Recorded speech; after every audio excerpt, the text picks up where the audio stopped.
cœur. Tu m'as demandé au Seigneur de te parler encore ce soir. Que cette parole puisse toucher ton cœur. Que cette parole puisse apporter quelque chose dans ta vie.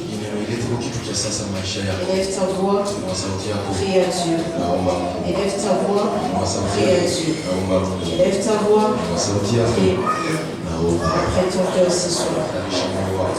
Seigneur, nous te disons merci pour ton amour. Nous te disons merci pour ce moment où nous nous retrouvons dans ta présence. Nous te disons merci, Père éternel, Dieu des amours. Merci pour ta parole que nous allons écouter. Parle à nos cœurs, Seigneur, et révèle-nous de choses cachées. Dans le nom puissant de Jésus, nous prions et nous disons Amen. Est-ce qu'on peut acclamer pour le roi des rois?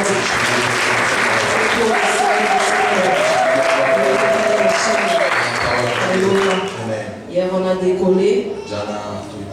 Et aujourd'hui, je voudrais qu'on puisse atterrir un peu en douceur.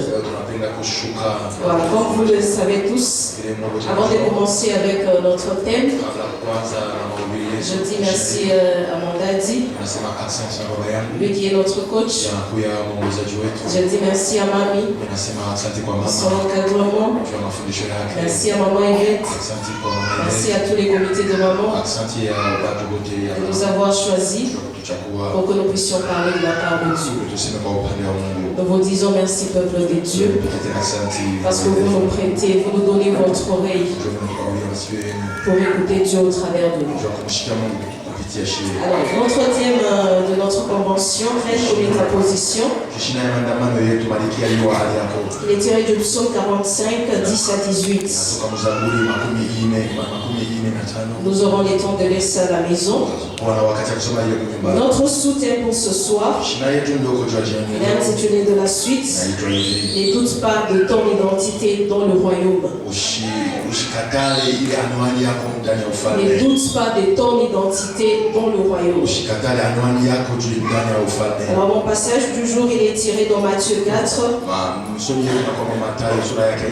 le 1er jusqu'au 11e verset. Je vais lire rapidement la parole de Dieu. Alors Jésus fut amené par l'Esprit dans les déserts pour être tenté par le diable. Après avoir jeûné 40 jours et 40 nuits, il eut faim.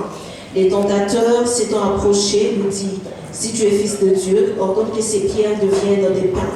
Jésus répondit: il est écrit, l'homme ne vivra pas de pain seulement, mais de toute parole qui sort de la bouche de Dieu. Les diables les transporta dans la ville sainte, les plaça sur les hauts du temple, et lui dit: si tu es fils de Dieu, jette-toi en bas, car il est écrit, il donnera des ordres à ses anges à ton sujet, et ils te porteront sur les mains, de peur que ton pied ne heurte contre une pierre. Jésus lui dit: il est aussi écrit, tu ne tenteras point le Seigneur ton Dieu.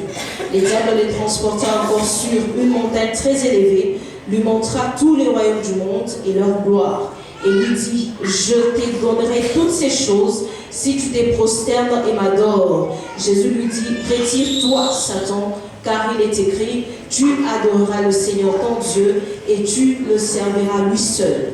Alors les diables les laissa, et voici les anges vinrent auprès de Jésus et les servaient. Est-ce qu'on peut acclamer pour la parole de Dieu? Voilà, j'ai trois points pour ce soir. Je commence directement avec le tout premier point. Quelques vérités. Quelques vérités.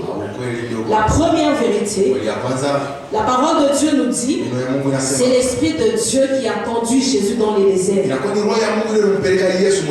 pour qu'il y soit tenté par le diable. C'est l'Esprit de Dieu qui a conduit Jésus dans les déserts pour qu'il y soit tenté par le diable. La version Seigneur dit ceci: alors l'Esprit Saint conduisit Jésus dans les déserts. Bien aimé dans les Seigneurs, il n'y a personne qui a pris Jésus et l'a conduit dans les déserts. Mais on dit c'est l'Esprit de Dieu. Ce n'est même pas le diable qui a pris Jésus et l'a conduit dans les déserts. On dit c'est l'Esprit de Dieu. C'est le Saint-Esprit de Dieu qui a pris Jésus et l'a conduit dans les déserts. Il y a des choses qui se font sciemment. Et ces choses, c'est Dieu qui les fait. il y a des choses que Dieu fait sciemment dans notre vie. Et cela avec un objectif bien précis. Et c'est Dieu qui a autorisé, bien aimé dans le Seigneur, à Satan d'aller attaquer Job. Parce que Dieu voulait prouver à Satan que Job resterait intègre même après avoir tout prévu. Des fois nous avons des difficultés dans nos maisons. Des fois nous avons des problèmes dans nos vies. Nous accusons à tort et à travers le diable. Des fois le diable n'y est même pour rien. Il y a des choses qui t'arrivent dans ta vie. Et c'est Dieu qui permet que ces choses-là t'arrivent. Et cela avec un objectif bien précis. Amen, amen. Amen, amen. Jésus fut amené dans les déserts avec un objectif bien précis. Et on dit quoi? Pour qu'il y soit tenté par le diable. Bien aimé dans les seigneurs, devant une tentation, sache que Dieu poursuit un objectif. Et si Jésus est réellement ton Seigneur, comme on l'a dit hier, tu vaincras cette tentation. Et on dit, pour qu'il y soit tenté par le diable, on cite même l'ennemi. Si je voudrais dire à quelqu'un, l'ennemi, ce n'est pas ton frère. L'ennemi, ce n'est pas ta soeur. Même si apparemment, c'est elle qui te crée des problèmes. Sache que l'ennemi ici, c'est le diable. Amen, amen. La deuxième vérité, au verset 2, après avoir jeûné 40 jours et 40 nuits, il eut faim. On parle de Jésus. Il a jeûné 40 jours. Il a jeûné 40 nuits. Et il eut faim. Les diables n'ont pas peur de tes prières. Les diables n'ont pas peur de tes jeûnes. Oui, bien aimé dans le Seigneur, laisse-moi te choquer.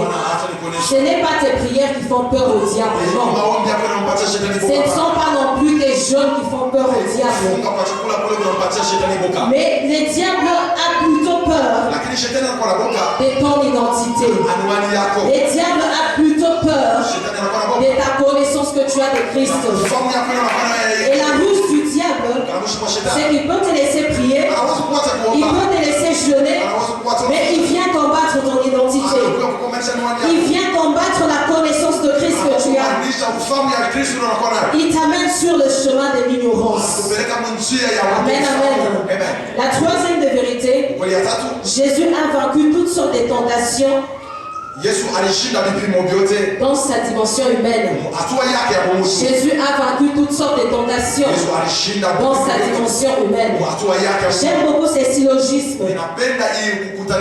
Si Jésus a vaincu toute forme de tentation dans sa dimension humaine, or c'est Jésus la vie en moi. Donc moi aussi, je peux vaincre toutes sortes de tentations dans ma dimension humaine. Bien aimé dans les Seigneurs, il n'y a aucune tentation qui ne soit au-dessus de tes forces. Si Dieu permet que cette tentation t'arrive, c'est-à-dire il te fait confiance et il sait que tu vas vaincre cette tentation, puisque Jésus-Christ lui-même l'a prouvé. Amen, amen. Je passe directement à mon deuxième point. Le diable combat notre identité par les doutes. Les diables combattent notre identité par le doute. Au verset 3, le diable dit à Jésus, si tu es fils de Dieu, ordonne que ces pierres deviennent des pains. Vous savez, en réalité, ce que les diables voulaient faire voir à Jésus, c'est quoi? Tu t'es dit fils de Dieu. Tu viens de passer 40 jours et 40 nuits en train de prier et jeûner. Mais prouve-moi que tu es fils de Dieu. Et pour me prouver que tu es fils de Dieu, ordonne que ces pierres deviennent de pain. Vous voulez me faire voir à Jésus quoi? Tu dis que tu as un père. Mais ton père est où? Ton père t'a abandonné. Est-ce réellement ton père? Est-ce toi là? Tu es réellement son fils? En fait, Jésus n'avait rien à prouver au diable. Jésus n'a pas à obéir au diable. Jésus n'a pas à écouter la voix du diable. Nous n'avons rien à prouver au monde. Pour que le monde sache qu'on est enfant de Dieu. Nous le sommes. Et c'est Christ lui-même qui nous présente. Nous n'avons pas opéré des miracles parce que le monde nous le demande pour qu'on puisse prouver qu'on est réellement enfant de Dieu. Non, bien aimé dans les Seigneur. Si on est réellement enfant de Dieu, c'est Christ lui-même qui prend la charge de nous présenter. Amen, amen. Nous devons écouter et suivre la voix de Dieu. Et non celle du diable. La foi vient de ce qu'on entend, n'est-ce pas? Et ce qu'on entend, c'est la parole de Christ. Devant la tentation, il y a deux voix qui te parlent. Quelle est la voix que tu dois suivre? Dieu met devant toi deux chemins, la vie et la mort. Mais il te conseille de prendre le chemin de la vie. Ève avait fait faux à la voix du diable dans les jardins. Et directement la mort est entrée. Mais Jésus-Christ, lui, il a fait foi à la parole de Dieu. Il a fait foi en Dieu. Et il a exercé un ministère puissant. Un ministère de gloire. Un ministère qui a conduit au salut de toute l'humanité.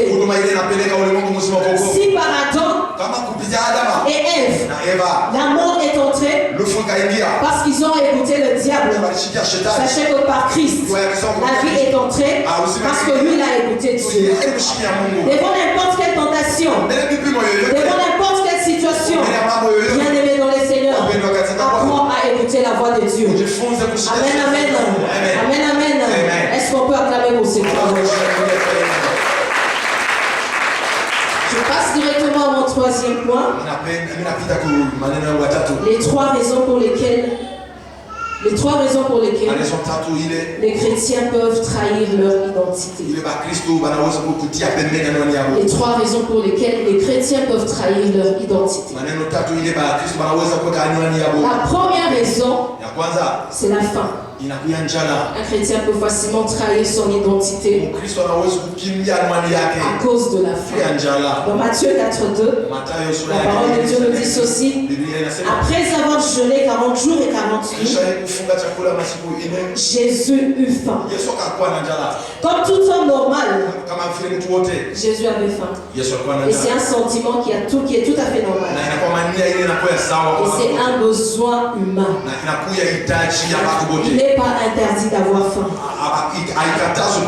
Et en tant qu'homme, le diable est capable de déceler ton besoin. Il décèle tes besoins et il vient te proposer certaines solutions. Et c'était le cas avec Jésus. Le diable a décelé que Jésus avait faim. Et il vient proposer une piste de solution. En fait, le problème, ce n'est pas les propositions de solutions. Mais le problème, c'est de savoir qui tu es pour ne pas renier ton identité. Amen, amen. On pourra te proposer n'importe quelle solution. Mais tu n'es pas obligé de tout prendre. Tu dois savoir qui tu es. Tu es enfant de Dieu. Et tu sais que tu ne peux pas trahir cela. Au verset 4, Jésus répondit: il est écrit, l'homme ne vivra pas de pain seulement, mais de toute parole qui sort de la bouche de Dieu. Wow, j'aime beaucoup la réponse de Jésus. Vous savez, bien aimé dans les Seigneurs, notre réponse devant une situation donnée détermine notre réussite ou notre échec devant cette situation. J'aime beaucoup la réponse de Jésus. Il amène les diables sur le terrain de ce qui est écrit, sur le terrain de la parole de Dieu. Je paragraphe un peu Jésus. J'essaie un peu de me mettre dans les corps de Jésus. C'est comme s'il voulait dire au diable: quand je te vois, tu es tellement trop bas. Je te vois, tu es tellement dans des choses physiques. Je te vois où vraiment tu es ça là. Je te vois que tu es vraiment. Tu penses que moi là, je n'ai que ça à faire. Mais non. Tu penses que moi là, je me préoccupe du manger. Mais non. Jésus voulait dire à Satan, monte un peu des dimensions. Monte un peu des dimensions. Jésus voulait dire à Satan, moi là, je mange la meilleure des nourritures. Une nourriture que tu ne connais pas. Une nourriture céleste. Une nourriture spirituelle. Et ma nourriture est de faire la volonté de mon Père. Ma nourriture est de faire la volonté de celui qui m'a envoyé. Je n'ai pas à t'obéir. Je n'ai pas à faire ta volonté. Je n'ai pas non plus à faire ma propre volonté. Parce que je sais qu'il y a quelqu'un qui m'a envoyé. Et ma nourriture, c'est de faire sa volonté. Et tomber dans ton piège. Tomber dans ton piège. T'obéir. Ça, je ne peux pas. Bien-aimé dans le Seigneur, quelle est ta fin ce soir? Bien-aimé dans le Seigneur, quelle est ta fin ce soir? Est-ce la fin des choses physiques? Est-ce la fin de la nourriture à manger? Est-ce la fin des habits? Ou c'est la fin des choses spirituelles? Ce soir, Dieu veut que tu puisses savoir la fin des choses spirituelles. Dieu veut que tu puisses avoir fin de sa parole. Amen, amen. Christ est la parole faite chair. Il est le pain de vie.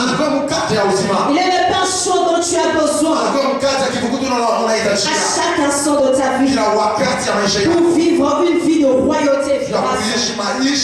Pour vivre une vie de royauté victorieuse. Et ce pain chaud va raviver encore ta flamme. Parce que tu es sur l'autel de Jésus. C'est ce pain chaud qui va raviver ta flamme.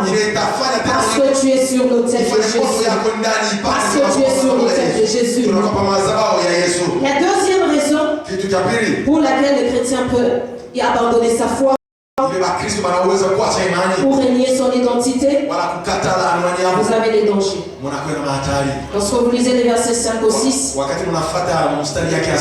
le diable le transporta Jésus dans la ville sainte, les plaça sur le haut du temple et lui dit, si tu es fils de Dieu, jette-toi en bas, car il est écrit, il donnera des ordres à ses anges à ton sujet et ils te porteront sur les mains.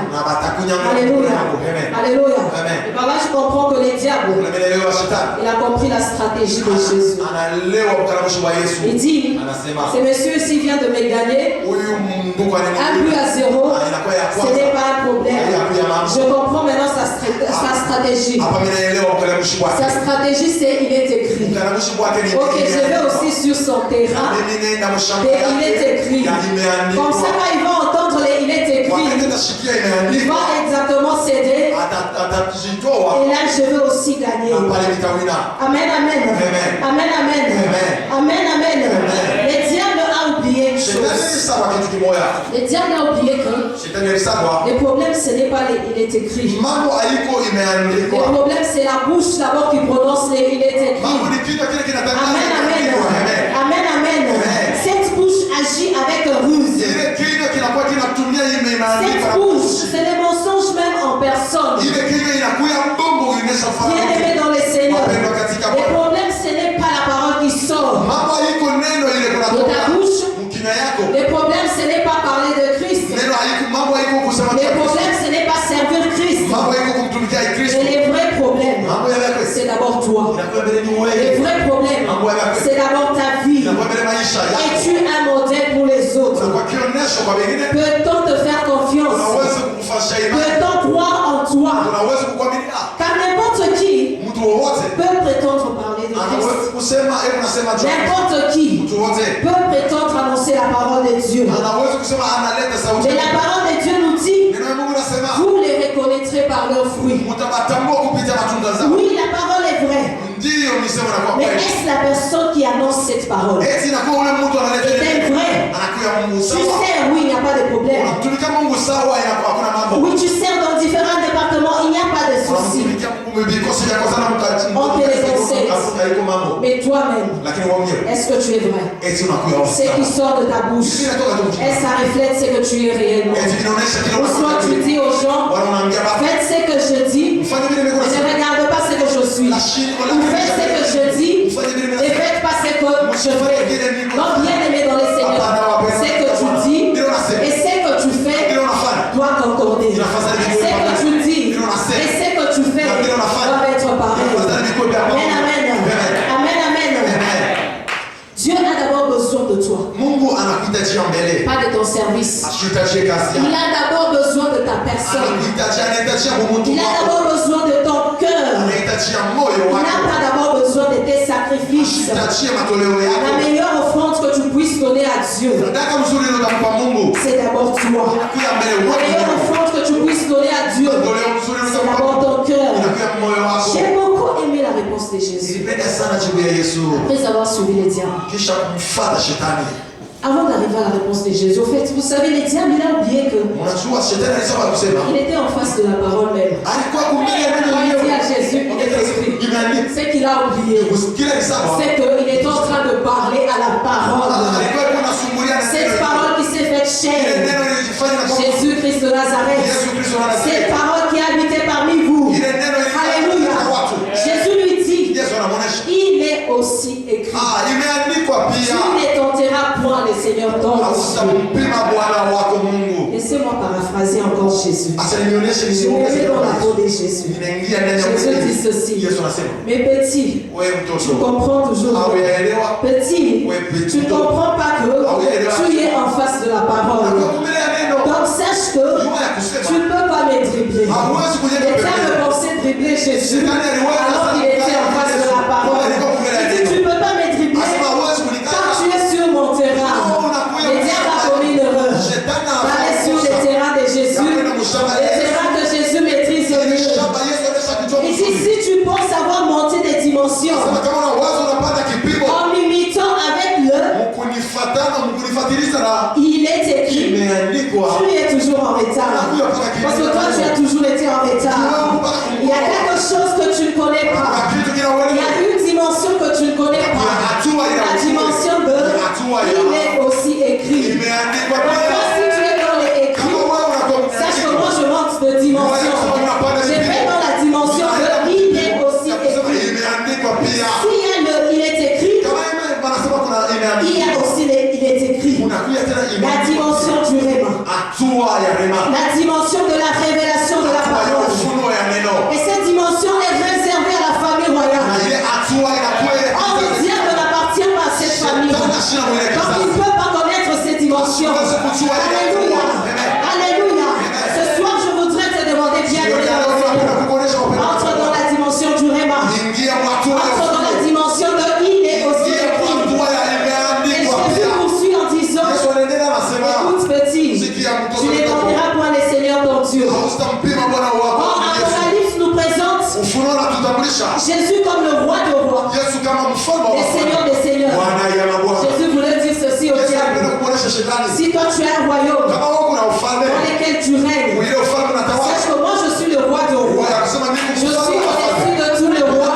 Je suis au-dessus de tous les royaumes. Si toi tu as des sujets que tu diriges, sache que moi je suis le Seigneur des seigneurs. Est-ce qu'on peut acclamer pour ce roi de rois? Est-ce qu'on peut acclamer pour le Seigneur des seigneurs? Bien-aimé dans le Seigneur, quel est les dangers qui se présentent devant toi ce soir? Je ne sais pas ce qui te fait peur.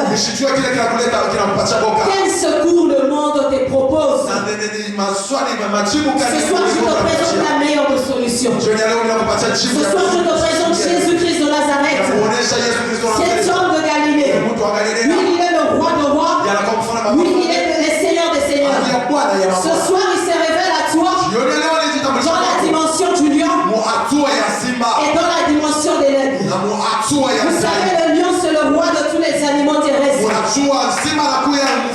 Et Jésus-Christ contrôle tout ce qui est terrestre. Jésus-Christ contrôle tout ce qui est humain, tout ce qui est esprit terrestre. Et il se révèle également dans la dimension Itambulisha mtu wa yandani. L'aigle, c'est le roi des animaux au niveau des airs. Tai anakuwa mfalme ya bandege bote za anga. Et ce soir, Jésus-Christ dit, Na jioni ya leo Yesu il anasema contrôle tous les esprits dans les airs. anakuwa kuna Et ongoza. qu'est-ce qui te fait peur? Qu'est-ce qui est en train de te faire peur? Nini nakupatia boka? Qu'est-ce qui te fait peur ce soir? Nini nakufaa boka jioni ya leo? Ton Seigneur contrôle toutes choses. Anakuwa kuna ongoza. Ton Seigneur contrôle tout sur la terre. Ton Seigneur contrôle tout dans les airs. Ton Seigneur contrôle tout au ciel. Ton Seigneur contrôle tout en dessous de la terre. Qu'est-ce qui te fait peur? En réalité, tu n'as pas besoin d'avoir peur. En réalité, tu n'as pas besoin d'avoir peur. Aucun esprit ne peut te faire peur. Aucun humain ne peut t'intimider. Ce soir, je voudrais réconforter quelqu'un. Tu passes peut-être par la peur. La peur de la vie. Laisse-moi te dire, il y a un homme qui a tout vaincu à la croix de Golgotha. Il y a un homme qui contrôle tout. Il y a un homme qui contrôle et les humains et les esprits. Donc notre Dieu, il est de ton côté. Notre Dieu, il est notre arbitre. Nous n'avons pas à avoir peur.